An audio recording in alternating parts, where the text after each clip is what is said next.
अस्सलामुअलैकुम दोस्तों, मेरा नाम है असीम शफकत और आप देख रहे हैं हंसी टीवी।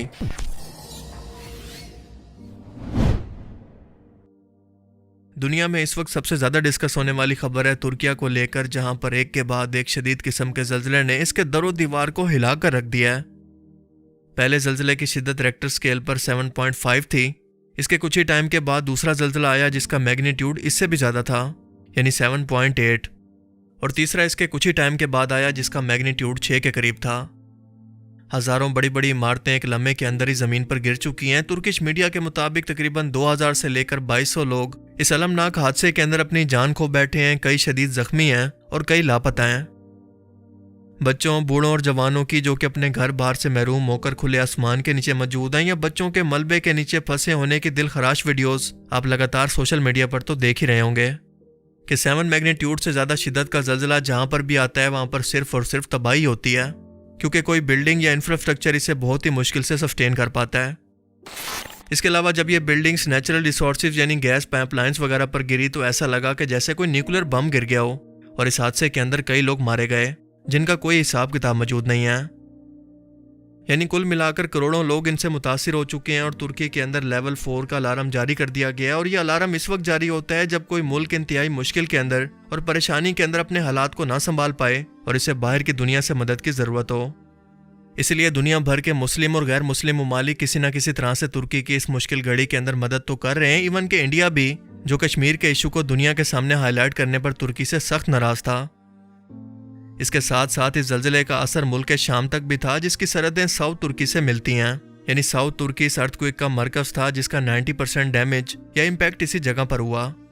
और इसकी रीज़न ये बताई जा रही है कि तुर्की क्योंकि ऐसी जोग्राफिकल लोकेशन पर मौजूद है कि ये यूरोप और एशिया की 2 बड़ी टेक्टोनिक प्लेट्स के दरमियान में मौजूद है, जिसके किनारों से 2 बड़ी फाल्ट लाइन गुजरती हैं, एक नॉर्थ अनातोलिया फाल्ट लाइन और दूसरी ईस्ट अनातोलिया फाल्ट लाइन। और इसी नॉर्थ अनातोलिया फाल्ट लाइन के अंदर इसकी टेक्टोनिक प्लेट्स के अंदर बदलाव की वजह से यह ज़ल्ज़ला आया, जो कि इससे पहले भी आते रहे हैं।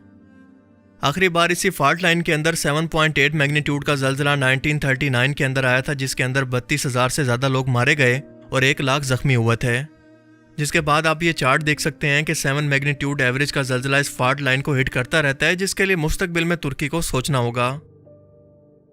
इसी कुदरती आफत के दौरान बहुत सारी ऐसी खबरें भी इस हादसे के मुतल्लिक सुनने को मिली जो कि इंतहाई हैरत अंगेज़ हैं। मिसाल के तौर पर परिंदों में ये खासियत होती है कि वो ज़ल्ज़ले के आने से पहले आने वाली इलेक्ट्रोमैग्नेटिक फील्ड को महसूस कर लेते हैं, जिसके बाद इनका बर्ताव इंतहाई अजीब हो जाता है और ये शोर करते हुए कहीं दूर उड़ने लगते हैं।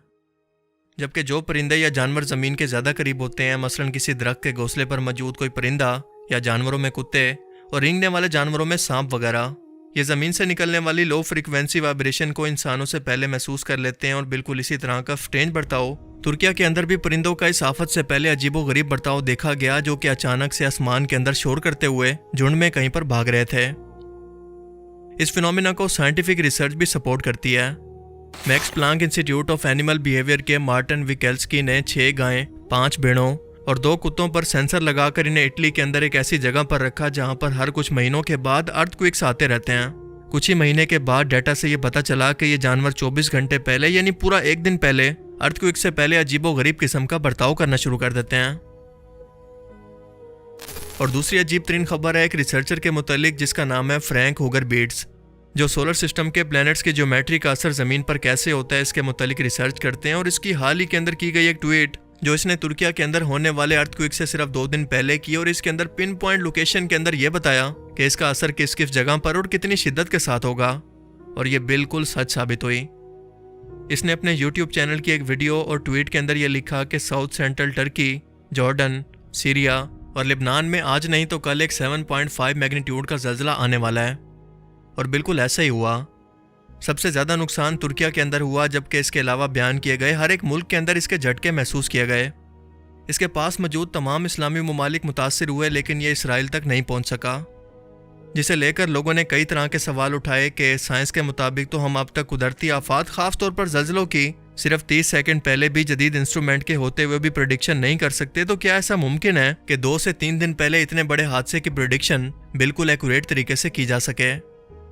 क्या ये किसी साइंसी एडवांस तरीन टेक्नोलॉजी हार्प का दुश्मन मुल्कों की तरफ से इस्तेमाल किए जाने का नतीजा है, जिससे मसनूई तौर पर जानबूझकर इस अर्थक्वेक को पैदा किया गया? इसका इम्पैक्ट सिर्फ मुस्लिम मुल्कों तक ही महदूद क्यों है?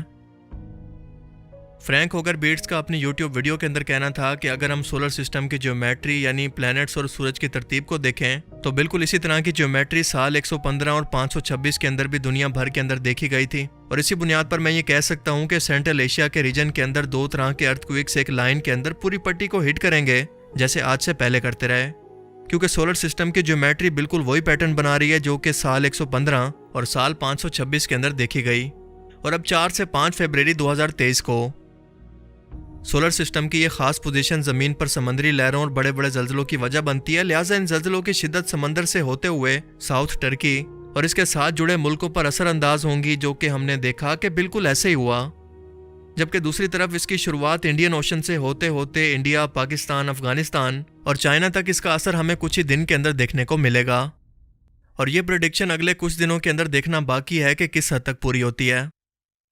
ये प्योर साइंटिफिक है और ज़मीन के प्रीवियस ट्रैक रिकॉर्ड को देखते हुए इसे प्रेडिक्ट किया गया है, जिस पर कई आर्टिकल और रिसर्च पेपर्स भी पब्लिश हो चुके हैं जो ये बताते हैं कि वाकई सोलर सिस्टम और सियारों की तरतीब का असर, इनके मैग्नेटिक फील्ड का असर ज़मीन पर समंदरी लहरों और अर्थक्वेक्स की वजह बनता है, जिसमें हार्प जैसी किसी टेक्नोलॉजी का हाथ नहीं।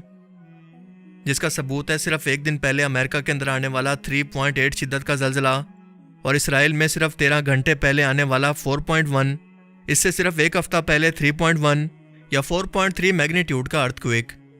सो कॉमन सेंस की बात है कि अगर इस वक्त हार्प जैसी टेक्नोलॉजी मौजूद होती या फिर एक्टिव होती तो इनके अपने मुल्क इस जल्जले का शिकार क्यों होते?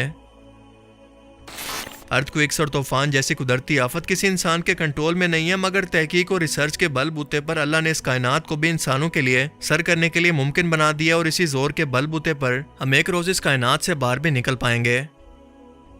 बिल्कुल इसी तरह से अर्थ की टेक्टोनिक प्लेट्स, इनके अंदर बदलाव, ज़मीन पर इलेक्ट्रोमैग्नेटिक फोर्सेस का असर और ज़मीन का अपने मखसूस टाइम पर बार बार उसी अमल को दोहराना, ये एक पूरी साइंस है और हम अपनी जहालत को दुश्मन की साजिश कहकर इससे जान नहीं छुड़वा सकते। सो अगर मुस्तकबिल के अंदर इंसान ऐसी कोई मशीन ईजाद कर भी लेते हैं तो इसके अंदर हैरत की कोई बात नहीं।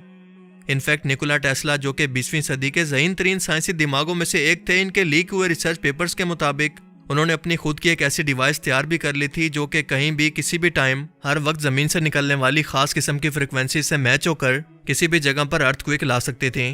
और इस डिवाइस का साइज़ इतना छोटा था कि आपकी पॉकेट के अंदर भी पूरा आ जाता। एक बार जब वो इसी डिवाइस के साथ मशहूर ब्रुकलिन ब्रिज पर घूमने के लिए गए तो इसी डिवाइस ने इस ब्रिज को भी गिरा दिया और जब इसे कंस्ट्रक्शन साइट के करीब लगाया तो वो स्ट्रक्चर भी गिर गया। दरअसल एसी करंट की खोज के दौरान टेस्ला ने एक ऐसी मशीन को बनाया था जो कि लगातार एक ही मूवमेंट के अंदर हरकत करने से इलेक्ट्रिक करंट को ट्रांसफर करती थी, जिसे उन्होंने स्टीम पावर ऑसिलेटर का नाम दिया। और बाद में इसे एक ऐसी डिवाइस के अंदर बदल दिया गया जो कि लगातार ऐसी मुख्तलिफ किस्म की फ्रिक्वेंसीज को पैदा करता जो कि ज़मीन के नीचे मौजूद किसी एक फ्रिक्वेंसी से मैच करके ज़मीन के अंदर मौजूद टेक्टोनिक प्लेट्स के अंदर हलचल पैदा करके कहीं पर भी अर्थक्वेक ला सकती। टेस्ला इसे बड़े लेवल पर तो ना बना सके, लेकिन इनको यकीन था कि कोई ना कोई मुस्तकबिल में इसको ज़रूर बना लेगा। इसलिए फ्यूचर में बिल्कुल ऐसी मशीन बनाना मुमकिन है जो कि आर्टिफिशियल अर्थक्वेक को पैदा कर सके और साथ साथ कुदरती तौर पर आने वाले अर्थक्वेक्स की प्रेडिक्शन भी कर सके, मगर अभी तक इसके लिए कोई डिवाइस या टेक्नोलॉजी की मौजूदगी के सबूत नहीं है। तुर्किया को मुस्तकबिल में अपनी तमाम इमारतों को जल्द अज जल्द जल्जला प्रूफ बनाने पर काम करना होगा और हमारी दुआएं तुर्किया के लोगों के साथ हैं कि अल्लाह इनको सब्र दे। जो लोग इस दुनिया से जा चुके हैं इनकी मगफरत करे। अल्लाह ताला इस मुश्किल की घड़ी के अंदर इनकी मदद फरमाए, इनके लिए आसानियाँ पैदा फरमाए और हमें भी गौर व फिक्र करने की दावत दे कि इंसान कुदरत और इसके निज़ाम के सामने किस कदर बेबस है और मौत किसी भी वक्त किसी को भी आ सकती है। अल्लाह ताला हमें समझने की और नेक अमल करने की तौफीक अता फरमाए। आमीन।